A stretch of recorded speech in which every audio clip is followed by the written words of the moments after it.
Wednesday, and that means we've got a whole bunch of news to discuss. I'm Brian, of course. Joining me is Herbert from Brighter and Hans C. Nelson, an amazing power trio, if I do say so myself. We've got a whole lot to cover. We're going to be covering some of the news about Cybertruck being shown off in China. We're going to be talking about some rumors on the compact. We're going to be talking Giga Nevada expansion. Yes, it is real, and I'm very excited to have it. All this to discuss. First of all, let's say hello to everyone on this amazing simulcast. Herbert, how are you doing today? I'm doing fantastic. This is Tesla earnings day today. Of course, this by the time this comes out, we won't be talking about the earnings call. It'll be done. Well, it's live, so that's still a good thing. Hans, how are you doing today? Yeah, doing great. Looking forward to earnings, but also, there's a lot of other things that are going on this week that really aren't attached to earnings that I hope that we don't lose sight of. So excited to kind of talk about some of those things today. Yeah, it's great. It's great. Herbert, what should we talk about first? Well, first of all, I think this is a big news that happened last week, January 17th, right? So that's like 7 days ago, and it seemed to have just flown in the radar. There's a lot of news that continue to flow, and we just sometimes that's great, another progress. Well, what about the stocks? Stocks fallen, but these are pretty big news, right? So the first one here is you've got Giga Nevada, Tesla Semi, groundbreaking. Why did they seem to not do a whole show on this? And Tesla had a groundbreaking ceremony on Wednesday, January 17th. Separate high-volume semi-production building. This confirms the recent speculation. The video shows the warehouse on wheels, progress of the last few weeks, full speed ahead in the future of trucking. So this is the drone video by Zanegler, and I could play it in the background while you guys are talking. What do you guys think? Yeah, here we go. Sounds good. So I'd say the reason that they didn't have a big ceremony is because they held one a year ago, and I think that was quite enough for that. It looks like the expansion is going to be a detached building rather than an extension of the building itself. Not a big deal. Shuttling batteries from over there to over there, not a big problem. But the fact that they've moved the warehouse on wheels tells us that, yes, indeed, this is moving forward at quite a pace, and they're going to be building. Yeah, one of the things that I thought was interesting is that since they're not doing it attached, I think that means that they're probably leaving room for future expansion of the battery production that probably will be attached. And so I don't think this is replacing any of the things that they had designs on for the internal structure of the building that they had originally planned. This is just in addition to that. And so it's interesting to see them, moving forward with that before they get the internal additions as well. And it really leaves the question in my mind open: when are they going to begin the next phase of building out 4680 battery production there in Nevada? We assume that that's something that is going to happen, hopefully sooner rather than later. From what they're showing us right now, it leads me to believe that that's not something that they're starting on today, but hopefully soon. Well, I would add to that, as of my latest understanding from Nevada, which is quite a while ago now, they were not building 4680s there yet. 4680s were limited to Cato Road and Austin. They had plans to put them in Berlin early on, but with the shift in the IRA introducing battery credits in the U.S., they changed plans. So we know Panasonic was looking to build a 4680 plant in Oklahoma. That has apparently switched to a 2170 plant. So 4680s will come to Nevada at some point, I'm confident. We definitely don't know when. Okay, so this is Tesla Semi. You've been waiting for this for so long, Brian, but then they seem to have delayed it for a whole year. Now they're doing the groundbreaking. What was your speculation of why it took them this long to finally say, hey, we're going to now start doing high volume production of this warehouse? How fast do you think that this ground will be, actually in high production? Because they did say 2024, right? It is not impossible to get into some level of production in 2024. I believe the delay was the 4680 ramp. Now, the Semi doesn't use 4680s. It uses 2170s. But the 2170s that would have gone into it had to be diverted to Texas because the 4680 ramp there was so slow. We know in Texas they were making Model Ys with 4680s and 2170s, and there just aren't enough for all of Texas's production to be handled by the Texas 4680 production. So there's a lack of batteries. Every semi you build is 7 cars to 10 cars that will not qualify for the IRA credit because of battery sourcing requirements. So that's a big deal. That's, 75 grand right there out of customers' pockets. Hard to argue with that. So that's part of the delay. It could be that there's a talent shortage in Sparks. That seems very, that is a known thing. Can Tesla attract more people? Probably. Apparently they can, but it's not as easy. But I think the batteries were the real constraints because you got to get them from somewhere. And I don't know where else you would get them from. Yeah. So will this factory go up quickly? Sure. And it's not as complicated as a automobile line, where every $5 counts as much. This is going to be, if you look at, I think it's Kenworth, where you can find videos of their assembly line, it is very automated. A lot of truck manufacturers don't have highly automated lines, but they do. And you can see that it is even still a lot simpler than an automotive line in Tesla's philosophy, because it's not as complicated of a device. It's not a unibody construction, it's body on frame. And even though Tesla loves to reinvent things, that's one they didn't reinvent because it is apparently the correct form factor. Okay. I'm going to give you guys a quiz, okay? I think that in my mind, there's 4 items that Tesla Q would point to that will say, look at these 4 items. Look at how Tesla they're all talk, they don't deliver. What would those 4 things be for you guys? Missed Roadsters deadlines would be one. Go ahead. Roadster 1. Yeah. Go ahead, Hans. Roadster's 1. Yeah, Roadster 1. I would say delay in FSD would be 2. number 2. You have to put semi up there because it has 3. been something that they announced quite a while back and still isn't here yet. Man, I'm struggling on what the third really would be. Cybertruck, yeah, for sure. Yeah. Well, I know. Okay, so Certainly that was my the point. 500-mile range one, yes. Yeah, that's my Yes. point. So my point being that if you ask somebody 3 months ago, what is, Tesla Q, and they'll go, God, these guys just talk all big. Okay. In the meantime, we had the Cybertruck launch. We now have full-scale semi factory being built, and it's actually going to happen. You got the FSD version 12 rolled out. It's not quite Robotaxi, but progress is happening. We still don't know when Roadster will come out. So for those people who put 50 grand down, I feel sorry for them, but that's interesting. So that's what the next bit of news here is, the Cybertruck. And I needed to ask you, Hans, what the hell's going on here? Why is it looks like this is real. I had to double, triple, quadruple check if this is real, but it looks like it is. The Cybertruck is going live in China. There is apparently 8 Cybertrucks out there. They're going kind of touring. There's this video of this person here doing a Cybertruck. I'm going to turn off because it's all in Chinese here. But what's going on? Why are they doing this? I mean, to me, this has to be just marketing. I mean, they've got so much demand just here in the United States for the Cybertruck that there's no way that they can just meet that demand anytime soon. And so to me, this has to be just a marketing campaign that they're trying to get some excitement built up around the brand.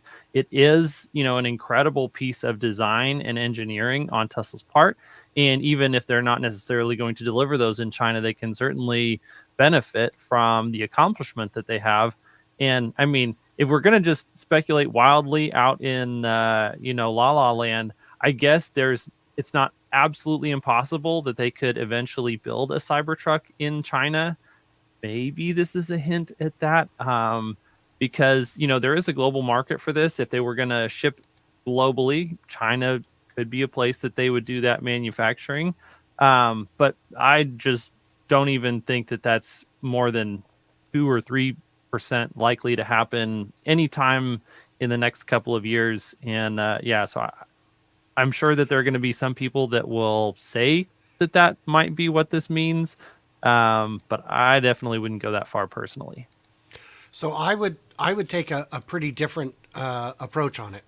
I was contacted by one of my patrons who is number 143,000-ish in line for reservations on the Cybertruck, and he has already been invited to configure his Foundation Edition.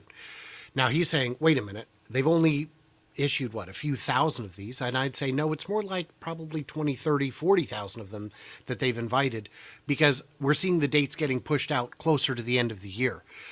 But what they're doing, what they can do, is they want to sell as many of these with that $20,000 to $40,000 premium as they can, and exporting them to China would be a good way to do it, especially if you're going to get it years ahead of the people paying less. It would be a prestige piece, it would be a marquee, it would be a halo. And so of those 143,000, the reason I'm not super concerned is because there are a lot of countries whose reservation numbers didn't come up. And if you reserve 20 to 50, you only got called up once, I assume. Certainly you wouldn't have configured all 50 this early on without the ability to sell them. And so I think it would make sense to sell them in China if you're able to do so at an absurd premium, and do it in a way that creates a halo. Now, I would say that also, even if you're not going to sell them, the excitement, the foot traffic, getting people in like that is huge. I'm going to continue this quiz format. I'm going to put you guys on the line here. See how smart you dudes are. Okay, so what is the fifth? Our audience brought this up, and I don't know why I forgot it. There's a fifth thing that was very, very delayed. Fifth thing that was delayed. Oh, is it burnt hair? I mean, the X did take a long time. I remember that. Come on. That's so obvious, guys. The fifth thing that's massively delayed. Oh, yeah, the ramp of 4680s. There you go. Yeah. Good Thank you, catch. Lou. Thank you, Sam. Very, very important. Okay, so we just talked about the 5 things that that's been delayed. But a lot of these things, there's a lot of progress. Okay, here's another quiz for you, Hans. I'm going to show you a photo. You tell me if you can recognize this person.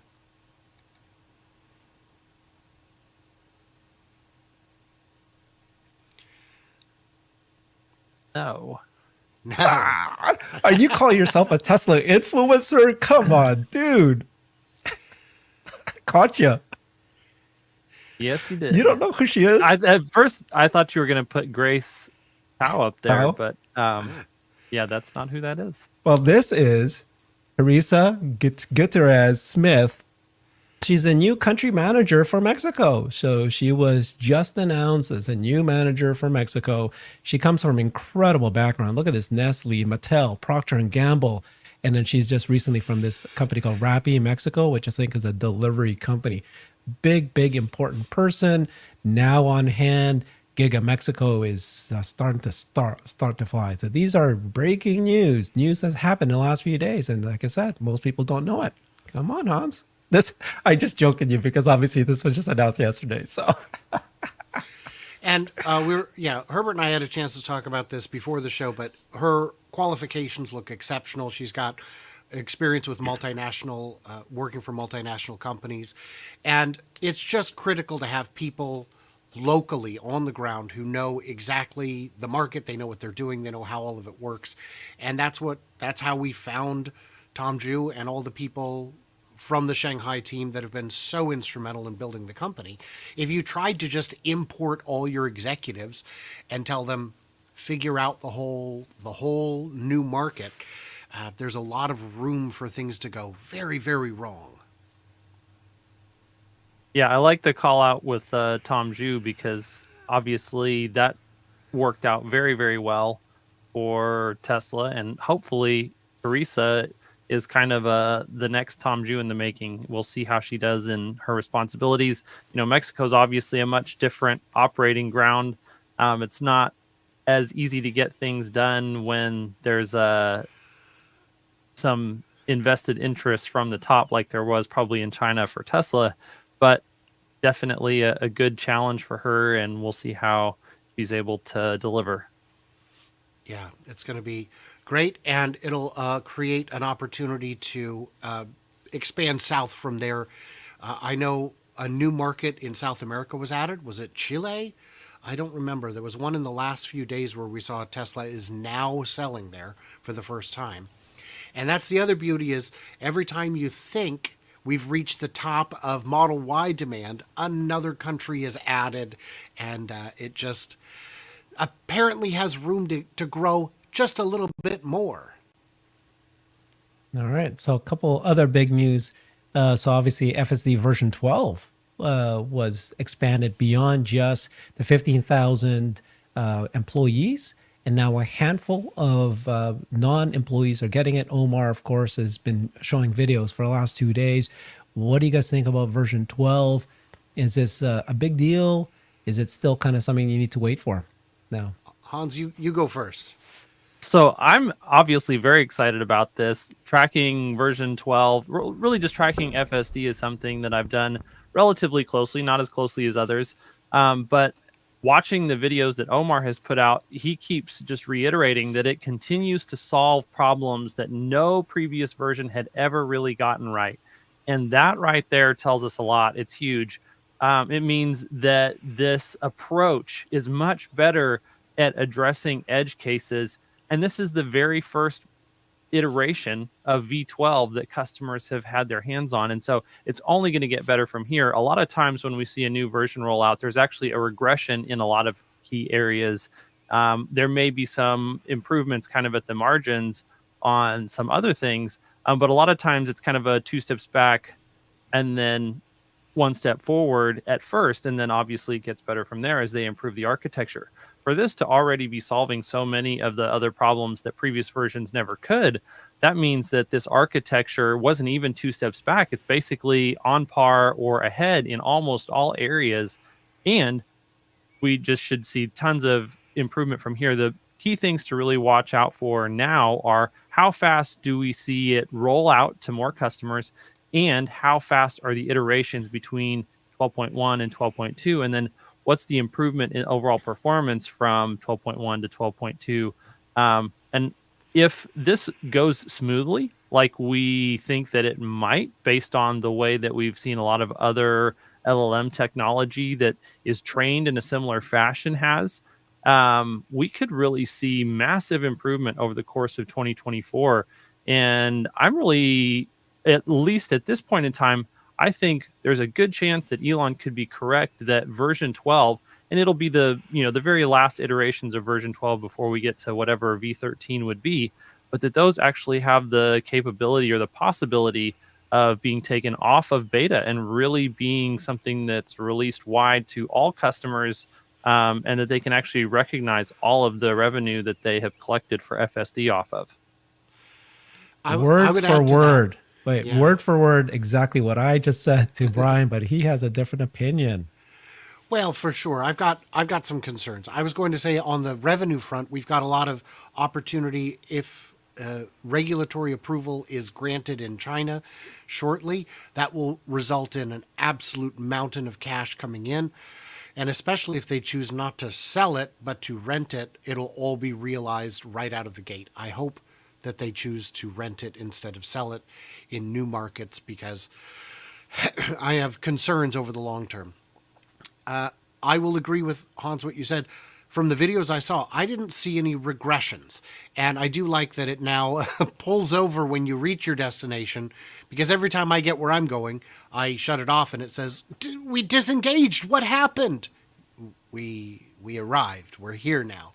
So I am just concerned that an incremental improvement in a place where it was already 95, 98, 99% perfect is great, but an incremental improvement in places where it causes a safety critical disengagement every mile or so is less inspiring.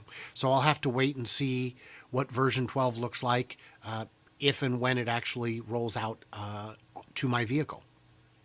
Yeah, so that's the question next is when is it going to roll out? Martin here has a good question, right? So right now it's very limited. Just a handful of people Omar has it. He's been doing videos, but even somebody like Chuck Cook still hasn't gotten it.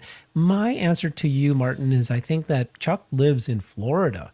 And I think that right now, I'm just guessing. I don't know who the other handful of people that have it. They're kind of limited to specific geographies for at least a week or two. I don't know. This is just my guess. Maybe why Chuck hasn't gotten yet. What do you guys think? Yeah, there was Yeah, one. go ahead, please. Oh, sorry. There was no, one tester that I did confirm was in Utah, but other than that, yeah, the California is where I assume pretty much everyone is. It seems like it's a lot of people on the West Coast, and from what I understand, that kind of coincides with information that we had, that even the last that we heard about the employee fleet that had it, they were mostly located on the West Coast as well. And so as far as I know, we don't have any confirmation of anyone either inside the company or outside the company that has V12 on the East Coast yet. That's not to say that they don't have it, but we don't have any confirmation that I'm aware of. And I appreciate your fact-based approach to these things, Hans, because no, I do, because it's important to say what we think and what we know and to separate them. And I agree with you. I think it's very likely that there are people on the East Coast who have it, but until we actually know, saying so definitively would be a premature. And the fact that Chuck Cook doesn't have it yet tells me that it is a West Coast rollout, because the FSD team knows Chuck by name. When they brought him out to AI Day 2, he was very puzzled because when he came in, apparently, the team of FSD engineers, the kids he called them, swarmed him, and they're like, "It's Chuck Cook!" Chuck Cook. And that was a new experience for, let's be honest, anyone. But yeah, he did say that it changed how he makes his videos, because now when he talks, he's not actually talking to you and me anymore. He's talking to them because they're watching. I've got another prediction, which I like to throw out every once in a while. I think the next thing would be Chuck will say, "Hey, I just saw this vehicle being driven by a Tesla employee doing my left turn. I wonder if it's not quite yet ready to handle Chuck's complex left turn. They need to, have somebody out there training version 12 just to make sure that's going to be doing okay." All right, so let's I'm saving the best for last. So let's a little recap of what we've covered so far already, right? So there's a lot of Tesla news that's been happening the last 2 weeks, 3 weeks. So we had the Giga Nevada Tesla Semi groundbreaking that happened, right? We had the Cybertruck being toured in China, which I don't know, that's not groundbreaking news. It's just very interesting.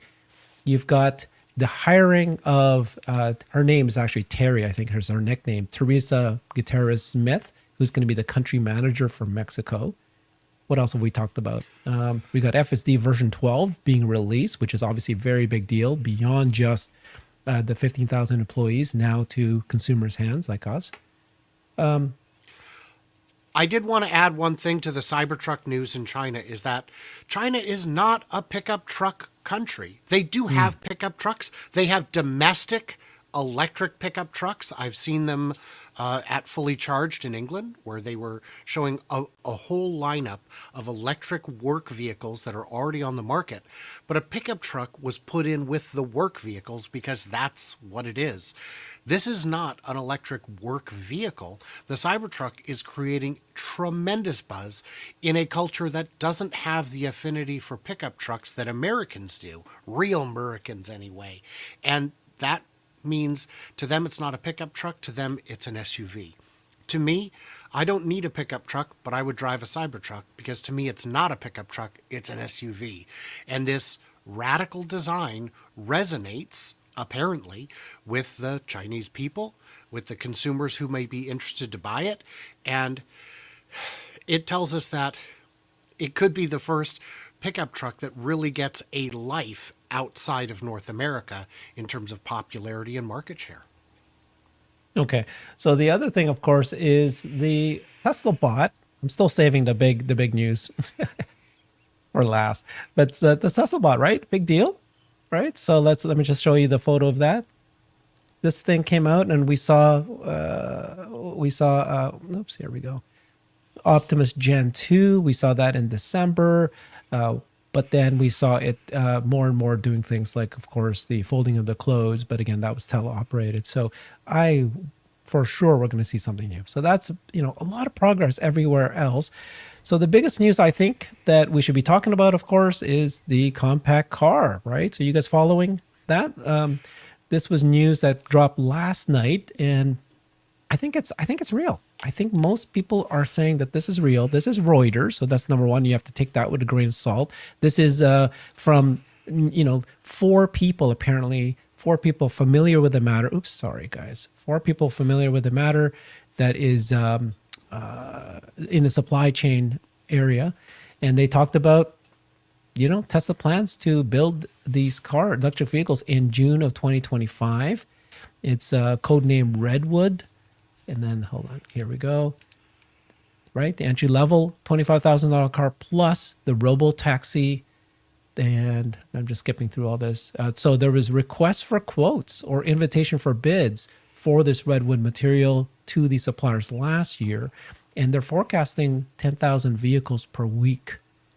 And this news spilled last night. Now, do you guys find it weird that it happened the night before earnings? Do you think Tesla wanted this to be dropped? What was your thinking about this? So Reuters I have issues with. They have proven themselves time and again to be willing to publish anything regardless of how outrageous and nonsensical it is.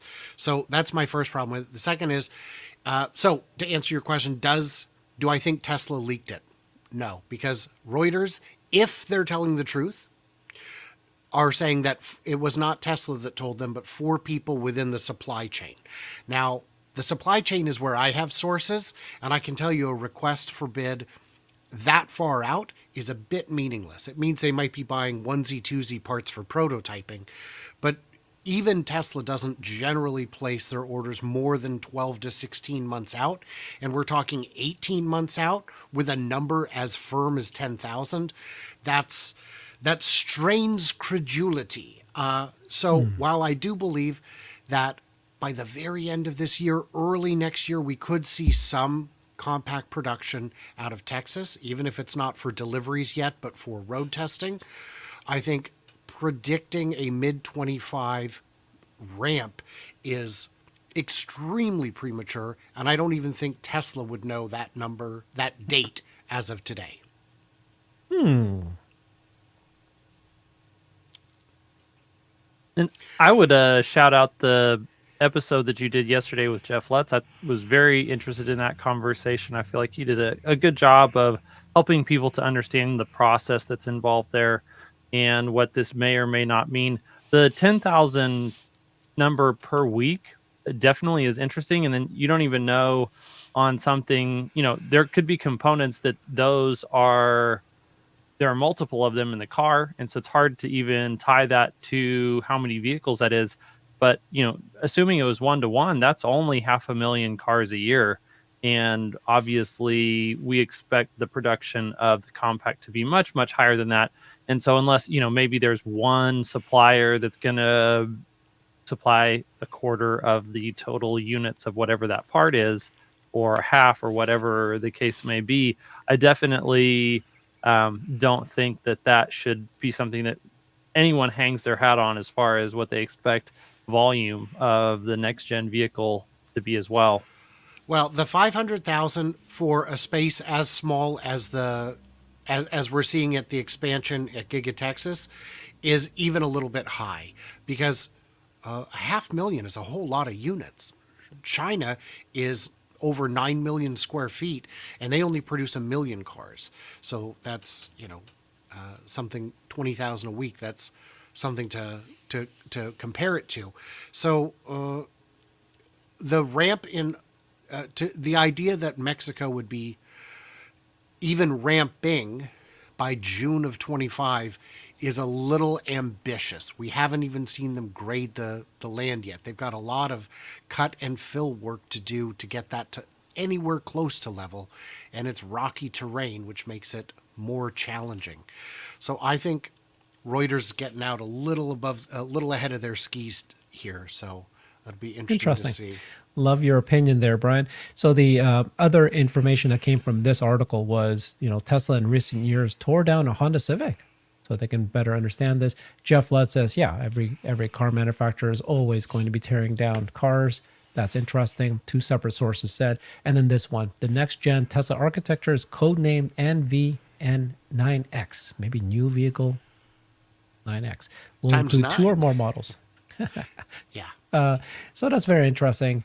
When you ask Grok what is NV9X, it does answer this way, and it could just be grabbing these articles, these news articles, but it seems to be, a little bit more in direction. Well, we're going to find out today, right? So today is the earnings call, and the top question that was asked so far, as of this morning and yesterday, it was the next gen vehicle. What's happening with? So they're either going to confirm some of this. They may still say, like you said, Brian, I'm not going to say anything about product related information, but we're going to hear their answer on that just later today. So this is going to be quite exciting. And I'm looking forward to it. Yesterday's, I had a video with Matt Smith from Rebellionaire, who we went through and answered as many of the questions as we could, and tried to do so in the way that Tesla would. This is a great question. It will not be answered. This is a less great question, and this is how it would be answered. But it's, it's going to be interesting to see what we learn today. Hopefully we learn something, but earnings calls are not for product unveilings. They're not for that kind of big news. They're about earnings. If we're going to learn about a new car, I'd be very surprised if it's not at a new car event. Okay, so we went through quite a bit of news that's happened to Tesla that I think some of them are pretty big, some are not, but they're interesting. They're progress. What other things you guys might have heard of in the last week, 2 weeks, a month that you think that we haven't covered yet? Ooh, I think that's a great question for the comments, guys. Yeah. What should we be discussing right here? And also, if you haven't, give it a thumbs up so people know that this live stream actually exists. And if you're not subscribed to all of us, I just don't know what you're doing. Get on that, y'all. Big news, Hans. Do you have any ideas on that? So there's one thing that Luca Greco sent me yesterday, and there was some batteries that were supposedly BYD LFP 4680 form factor batteries that were shown off in China. So I don't know exactly where those are in the product development cycle, if those are just test cells that are made by hand or what the case may be there.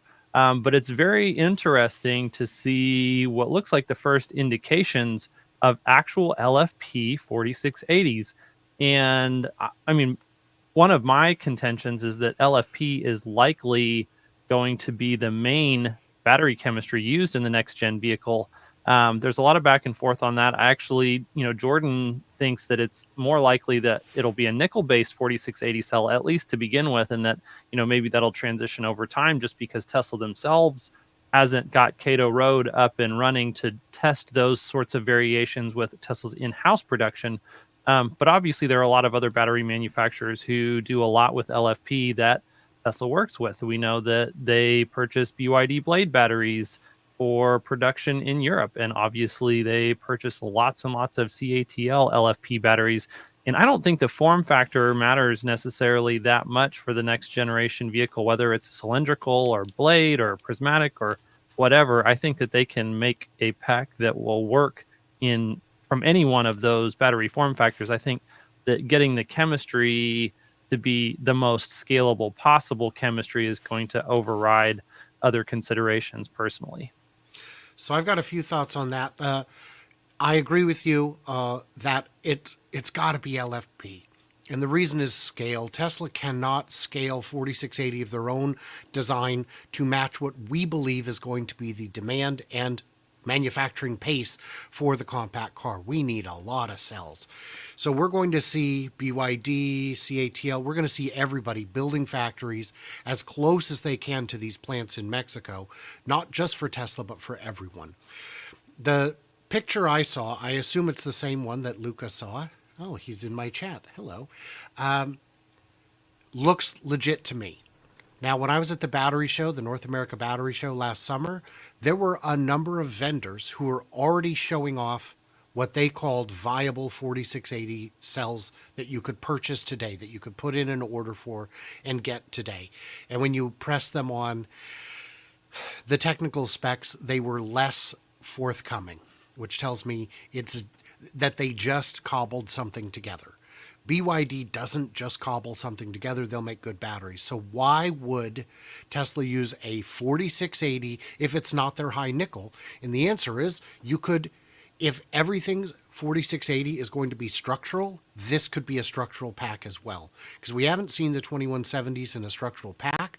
And that structural pack, I believe, is going to be one of the critical elements to reducing the cost and the weight of the forthcoming compact. There it is. And Luca is in my chat at least, so thank you for getting this picture for us. So that would be the big benefit. And the other benefit for LFP, of course, is that you can charge it all the way to 100 rather than having to baby it and keep it at 80, 90%. So if you've got a smaller pack with less range, you really want to go to 100% to maximize that, if at all possible. And LFP batteries are cheaper. Okay, the other news I think that we haven't talked about yet is Franz von Holzhausen, who's a chief design officer for Tesla, is actually in China right now. He's being interviewed by Shanghai Daily. He's talking to the team, of course. And the question is, what is he talking to them about? Could it just be the Cybertruck? Could it be the Model Y refresh? Could it be the next gen vehicle? What do you guys guess? Wow. I'll just say real quick, he is a design guy. He's not part of the manufacturing side as much. So I would love to believe that he is in Shanghai to talk to the design studio, to say things face to face that may be too sensitive to put in writing. That's my wishful speculation. Hans, what do you think? Yeah, I would definitely piggyback on that. And we know that there has been sayings from Elon and the team that there's going to be some specific design work that is done in-house in China, some other specific design work that's going to be done in-house in Berlin. And so perhaps this is Franz's first face-to-face meeting with that design team that I'm sure he's worked with prior to this. But maybe this means we are one step closer to the next, whatever that vehicle ends up looking like, that design being finalized, and for them actually going over in person the results of all the work that they've been doing here over the past year to 2 years. Yeah. I would like to believe that that is exactly what we're talking about. In the chat, anybody have any hot concerns we need to address? Now would be a great time to bring it up. We've got about 20 minutes left. And and then, of course, later today we will have the news, the earnings report. I guess we could talk about that. Anybody expecting a surprise today in either direction? That sounds like a no to me. No, Go ahead. I was going to say I have been asked repeatedly recently by a lot of the people on X who track the prognostications, and I've told them that I do not have a number this quarter. I may have a number next quarter, but I refuse to do the look at what everybody else does and just guess a different number thing. I try to model it. And my models in the past have just not worked. So until I can find a model that actually produces a meaningful number, and I'm starting to suspect that the Wall Street guys don't have a model either, that they just ballpark it and look at maybe last quarter and go, 2 pennies less. I don't know. Because they're kind of all over the place too. So maybe that just makes me slightly more honest than them in that I'll admit what I do and don't know and act accordingly.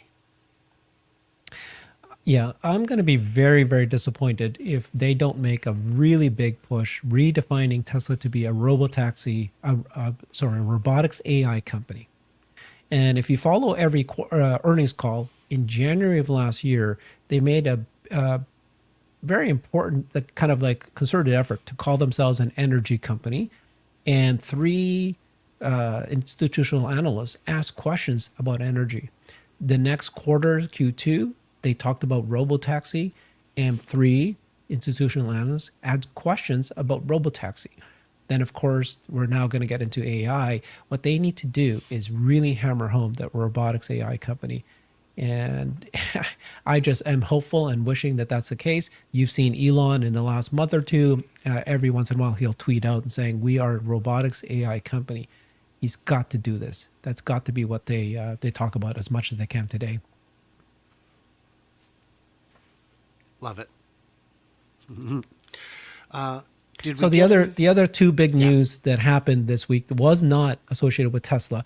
Tesla rolled out the folding the clothes demo that we've all seen quite a bit. But now you've got Figure, who is actually showing, they did this, right, which is they're showing off that their robot can actually now autonomously be able to use a Keurig. And they showed that, I interviewed Brett Adcock, the CEO of this company, and he was saying that, this was a big deal for them because it shows that their AI team was able to train this. He did not specify if it was simulation, it was just video only, if it was teleoperated.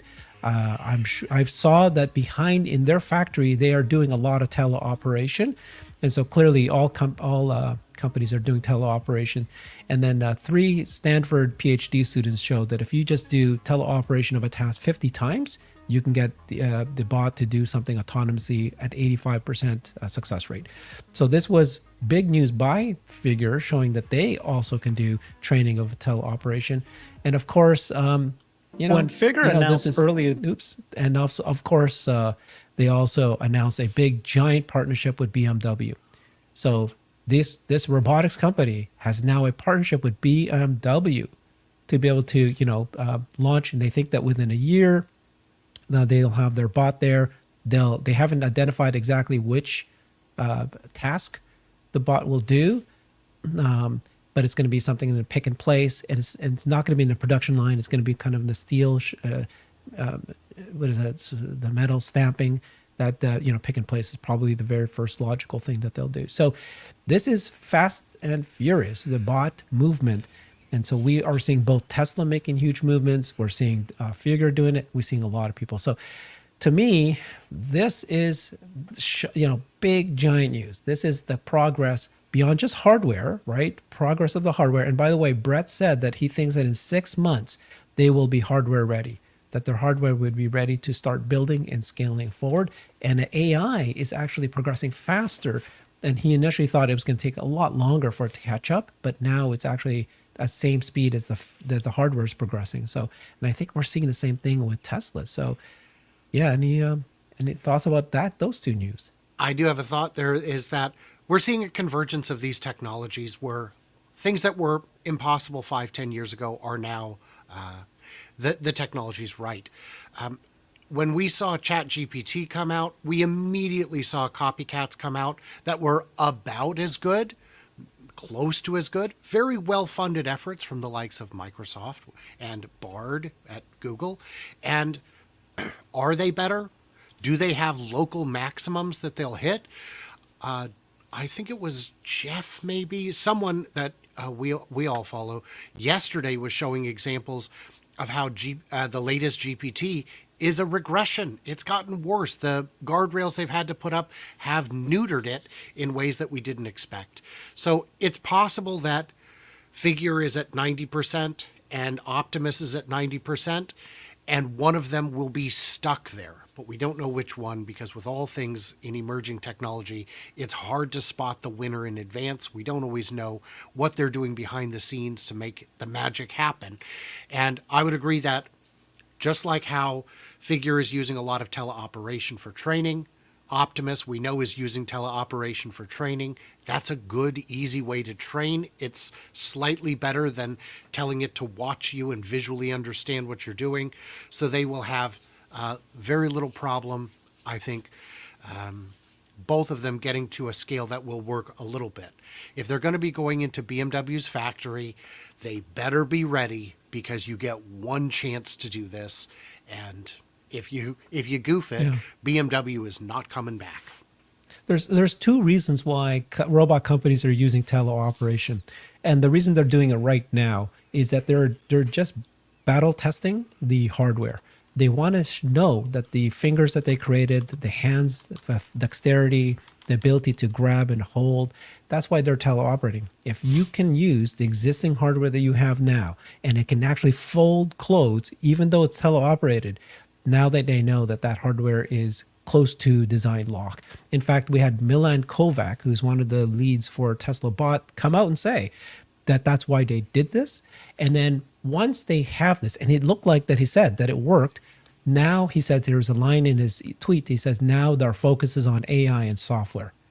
So I'm convinced that when you look at this this photo here of Gen 2, this is as close to design lock as you can. You don't see cables hanging out. You don't see massive actuators that you can't mass produce and scale. This is you got the finger sensors now in place. You got the actuators in the neck. Look at how sleek this looks like. So yeah, there might be another generation happening, but they're going to be smaller tweaks. I think that they've now shown that this is now getting close to design lock. Now what he said was, guess what? That's what teleoperation does. Teleoperation lets you train, and if you do as many teleoperations you can, then that trains it, and then the bot can do it autonomously. So, yeah. Yeah.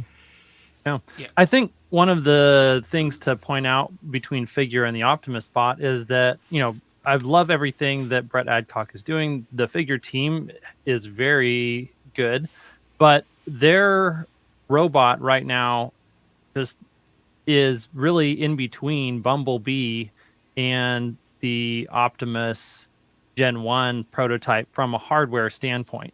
That in the interview that he had with you, one of the things that he was pretty open about and transparent with was the fact that they haven't really begun to do the design for manufacture optimization on their hardware. They're still trying to develop hardware that performs the tasks that it needs to perform, and they have begun to think about what it looks like then to go from there to a bot that can be manufactured at large scale. But that's not where they are at in the development. At first, they have to really robustly test, and because they are a startup company and they actually need to have funding come in from outside, they have a lot of validation that they need to do to continue to be able to move forward with the project. They cannot do the same things that Tesla's doing because Tesla has more, they have more resources. They have all the use cases in-house. And so, Brett needs to get some prototypes out into the field, whether it's with BMW. I expect they'll probably also work with some sort of warehousing or shipping company, would be one of the other partners that I'm sure that they're looking at. Maybe someone like Amazon. And he needs to get some models out into those situations before they really move forward with the hardware design advancement to the point where they're comfortable trying to do all the work that it takes to do design for manufacturing. And when I look at Optimus Gen 2, I would say that they're already much, much further down that road than Figure is. Now, that being said, the brains are really the biggest challenge that we have to work on here. Figure's showing off some relatively impressive stuff, but there isn't anything that they're doing that shows me that they're ahead of Tesla in any way. And also from a team perspective, if we look at the picture that Tesla showed us of the team that's working on Optimus, a much larger team than the 70 people that Brett is working with at Figure AI. And so I would say for anyone who is afraid that maybe Figure is on pace to match Tesla's rollout speed, that's just not the way that I see it from my perspective. And I think that, Tesla is really in the pole position as far as their ability to make something that is actually super useful, impactful, and their ability to scale manufacturing will be kind of beyond anyone else as well. And so I love to watch Figure as a validation for what's going on at Tesla. and I'm rooting for them to succeed massively. I think there's lots of room in the marketplace for there to be a number of competitors who execute well, to do extremely well. But yeah, I don't believe that Figure is in any way, shape, or form leading the humanoid AI robotic race. I would agree with all of that. It's so early on. If Figure, Optimus, and 10 others were able to start making 10,000 a month, they would barely have any overlap in their addressable market, because the market is just that big and it's so early on. But I agree with you that it's hard to touch Tesla's ability to attract the best people, the best engineers, the best talent for the job, because they've got so many applicants for so few positions that they really get to pick and choose. And their team is big. It is a big team, and everybody knows what they're doing, and they're all in the same location and working on the same project on the same page and getting it done. And when they reach a minimum viable product that they're ready to push out, competing with their ability to scale manufacturing will be a very big differentiating factor. You look at, let's say Figure was ready to go to market today. All they have to do is start manufacturing at scale. Do they know how to do that? That's not a natural talent that companies just have. They would have to learn it, and that will introduce 50 to 100% cost inefficiencies over what somebody like Tesla could do. Yeah, like and you that's said, before you even get into managing the supply chain for that, which a lot of people think is something that's going to be very simple. And if you think that's true, well, try and go manage the supply chain of a cell phone company, or of a cell phone, which is way simpler than a humanoid robot, and then come back and tell me that that's trivial. So yeah, that's going to be another large challenge that's kind of left hanging out there. Yeah. Agree on all counts. Yeah, like you guys said, though, it doesn't really matter, right? But it's progress in the robotics field. Can you just pause for a second and pinch ourselves, right? Here we are talking about robots for real. We're watching the development every single week. There's somebody dropping something, whether it's the AI or the hardware, new skills and so forth. So today what we've done is covered so many news. I mean, literally, a lot of this stuff happened in the last week or two, right? We talked about progress with the groundbreaking of Giga Nevada for the Tesla Semi going in full production. We talked about the Cybertruck being, advertised and shown off in China. Franz, chief designer, is in China right now. What else? We talked about the hiring of Teresa Gutierrez Smith, who's now the new country manager for Giga Mexico. And we didn't show you, but there's a lot of hiring for Giga Mexico now. Permits are approved. That seems to be on its way. We showed you the, drop of the new video that Tesla did of its ability to fold the clothes, teleoperated. But then they showed you the Gen 2 just a month ago, right? It's just literally a month ago, guys. It sounds like it was a long time ago. It just happened. Gen 2 is just mind-blowing. What else did we talk about? I mean, there's just... what else did I forget? Yeah, Robotaxi FSD version 12 was launched. There was that rumor about could Gen 2, the compact car, be planned to be released in mid-June of 2025. Ooh. We've discussed it all. We've discussed everything. There is nothing more to say except where my earnings at. Your earnings are at in an hour or two. We're going to do a live stream here on this channel. Plus, we'll also do it at Farzad's, and Hans is also going to be hosting that live stream. We're going to be talking all day earnings. One, I don't think. Yeah. So who knows? Maybe I'll just take a nap. Join us. Yeah, there's too many of this happening now. So it's not, So it's going to be interesting. There's always some good news, or I wouldn't say good news, some important things that do come out of these earnings calls. I do think that their statements, whether it's the forward-looking guidance that they give for vehicle production, whether it's gloomy Elon or optimistic Elon, but if they don't push hard that this is a robotics AI company, I will be gloomy Herbert. I'll be so sad. I'm telling you now, I'll be pissed. Okay. He has to do this because there's people that are jumping ship, trying to go and work for other AI companies. Investors are looking for the top AI companies. They will need to give us an update on Dojo and their supercomputers. They'll need to give us an update on the bot. I know this is not the product demo, and he could reserve it for the week later when he does the State of the Nation. But I just want statements to be very clear that this is how they see the company. Because, by the way, what I've noticed, every time Elon repeats what he says, you do see the institutional investors follow along the next quarter. They will ask questions about it, like I said at the beginning. Okay, so it's working.